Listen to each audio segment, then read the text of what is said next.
All month long, I have been celebrating the Game Boy's 25th anniversary with various articles and videos and stuff of that nature. I'm going to top it all off by sharing some memories that people wrote into me. If you'd like to share your own memories, comment below, email me, and maybe I'll do a follow-up video or something. Either way, it's just nice to hear other people's experience with video games just because I and every other gamer I know just loves to hear about it. So let's get right into it. First up, H. She says, I'd say my most fond memories are sitting in my room with my brother playing our old Game Boy Pockets we got for Christmas. We would play Pokemon Red, Blue, Yellow, Gold, and Silver throughout the years, and we also play this little game called Dragon Warrior Monsters. We battled back and forth with it. That game rocked. This next one is from BN. Biggest memory of the Game Boy would be with the Game Boy Pocket. I remember saving all the money I would get from doing chores and mowing the lawns to pay for it. Then Pokemon Red came out, and I would take it with any long car trip we took. I remember playing for hours trying to level out the Pokemon while experimenting with different glitches like the missing number and the cloning the Master Ball so I could just catch anything. It was lots of fun. This next one, we'll say it's from Fireman. Fireman says, I remember when I was a kid and seeing them in Radio Shack in display cases. They always had a kiosk in the store where you could play Tetris. I think I was 7 when I finally got one, and it came with Tetris, funnily enough. Later in life, I always refer to my trunk fitting miracles to hours and hours of Tetris. Metroid 2 was up the block at a friend's house, and I vaguely remember Super Mario Land. It was probably the system I had the most games on ever. Out of all of my favorite games of all time was Pokemon Pinball with the Rumble Pack sticking out the back of it. I remember playing that so much, one of the few games I kept when I got a Game Boy Color, with my little reading light screen illuminator coming out of the side. I had a purple one of those, and when the Zelda games came out for it, they looked amazing. I'll never forget the experiences, so much fun. This next one is from K12. K12 says, I believe in '92 we took a road trip to St. Louis to see my aunt, and she had gotten a Game Boy for me and my brother to share. It was a pretty epic event, firing up our green screen of happiness. I believe our first two games were Ren and Stimpy Space Cadets and Bart vs. the Juggernauts. It sucked having to share, but it was so awesome that you forgot that you were sharing in the first place. And here we have a item from Mega Man. Mega Man says, for original, it would be Kirby and Pokemon Blue. Later I got to try as Zelda, the one with the space well. Haha. I only played a handful, a very limited amount of games from the Game Boy. Kirby is my favorite. I love that game, and I've been a fan ever since. I must have been in elementary school, or probably close to high school when I played it. Pokemon was the same. I borrowed a Game Boy from a friend to play it. This next writing comes in from Sensei. Sensei says, I have a lot of memories of the Game Boy, as it was the first gaming system that I ever had, and it was truly mine. No sharing. When I first got it, I only had Tetris, but I used to sit by the heater in the winter to play Tetris while I stayed warm. The second game I got for it was pretty obscure. Zool, Ninja of the Nth Dimension. It was difficult, but the worst part was you couldn't beat it before the batteries died. No saves. So before getting another game, I asked for an AC adapter for my birthday. The third game I got, though, was one of my favorite games of all time, and despite having received many other great Game Boy games, after that one, none could top Link's Awakening. I can also speak to how tough the Game Boy really was. It got backed over by a 1992 Jeep Grand Cherokee on a cement garage floor.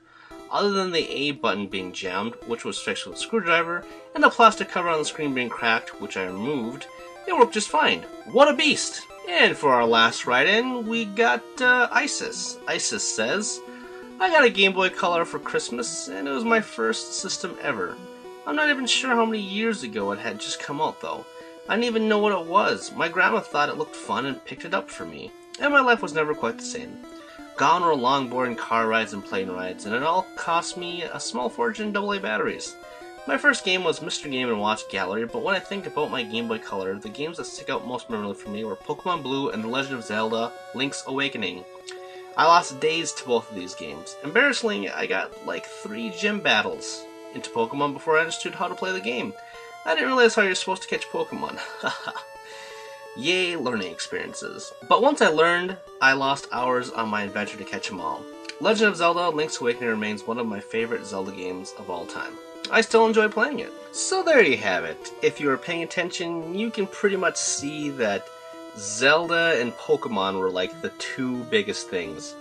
I mean, this is a small sampling file from 7 people, of course, but I mean, Pokemon is just really the game that really made the Game Boy what it was. That's what it made for me. I previously wrote about this, but in case you didn't read my article, I'll share it with you now. My first Game Boy that I ever got was a Game Boy Pocket. Now, I first played a Game Boy. Well, actually, no. I first played Pokemon, I should say, on a bus ride home, and ever since I saw that, I was blown away. I played games before on the original Game Boy, and the original Game Boy just never appealed to me. That green screen, just the bulky layout, nothing looked cool to me until I saw Pokemon on that bus ride. So I had to have it. But coming from a poorer family, I couldn't really, ask for it. So I spent a whole year trying to save up my money for a Game Boy Pocket and Pokemon Blue. Now, as fate would have it, someone came to me with the amount of money that I had collected. About a year later, through doing chores and other kinds of stuff, I had $50. And my friend, let's call him Bubs, he came to me and he's like, "Hey, I know you like Pokemon, and I know you've been trying to save for a Game Boy. How would you like to buy mine?" Now, desperate as I was, I did not think past the point of, him selling it, it was weird to me.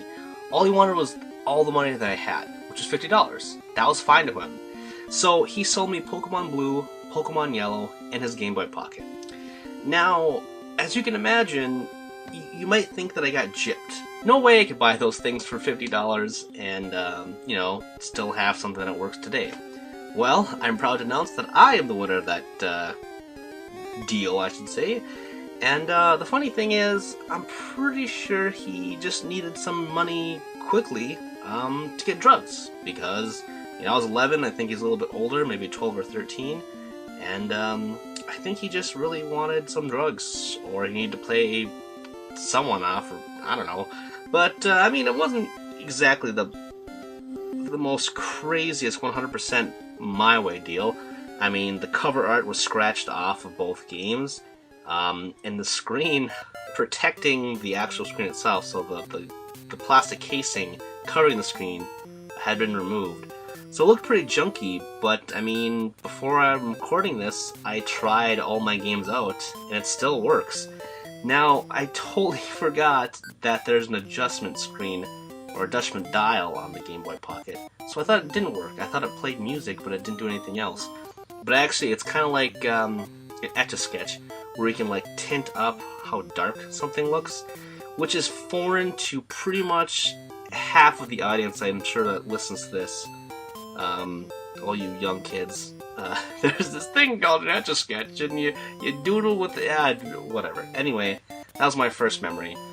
So yes, I got my first Game Boy with Pokemons, through a drug deal, kind of, and it's so good. Later on, my brother bought me a better version, the Game Boy Color, for my birthday with Final Fantasy Adventure, and yeah, a lot of memories with that. I got stuck in that game, and that's how I discovered GameFAQs, because there was this one part where the hint was palm trees and 8, and it wasn't clear what that even meant. It's just like, oh, find the hidden dungeon, palm trees and 8. And I was looking around, I couldn't figure it out. What you had to do was find the place, I think this is what it was. You had to find a place with 8 palm trees, and then you had to walk around them in a figure 8 pattern. Something to that effect. There is no way you would have known that without looking it up. No way, or calling someone. It was crazy. My friend and I, Isis and I looked it up on GameFAQs and were like, holy fuck, that's how you do it. Because, I got the game, I tried to play it, then I got stuck, and then I borrowed her the game to see if she can get unstuck, and she made it all that way to that point too, and she couldn't figure it out, and then we figured it out together. Anyway, so that's a couple of my memories. Thanks to everybody who wrote in. I love sharing all that stuff. I love sharing my stuff. I love celebrating the Game Boy, and I hope you enjoyed listening to it. So yeah, everyone have a fantastic retro Game Boy centric day or something. Bye bye. Boom ba-jack, boom boom ba-jack, boom ba-jack, boom boom ba-jack, boom ba-jack, boom boom ba-jack, boom ba-jack, boom boom. Subscribe, boom ba-jack. pachak, boom boom pachak, boom pachak, boom boom pachak, boom pachak, boom boom pachak, boom pachak, boom boom. Subscribe.